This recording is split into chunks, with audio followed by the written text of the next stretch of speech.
Welcome back for another video. First reset my car. Today I'm going to show you how you can reset an Opel Crossland 2018 model. When we turn the ignition or press the ignition on, there is an indicator showing up that it says the service is almost due or the service is due. And in this video I'm going to show you how you can get rid of that. This indicator over here. Before we start, I want to mention our YouTube channel, Service Reset My Car. Have a look at our channel for more than 500 other videos on how to reset different model cars.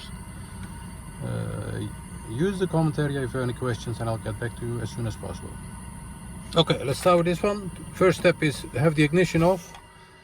Then there are two buttons over here, the check button and the 000 button. We're gonna press the check button. Keep pressing the check button and then press or turn the ignition back on. And as you can see, there is an indicator counting back from 10 to 0, and when it reaches 0 you can release the check button and the service indicator must have been reset. Do the check by starting the car,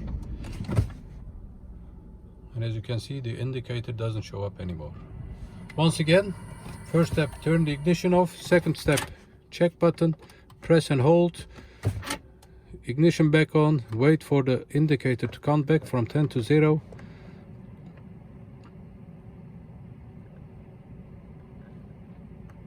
Release, and the surface indicator is reset.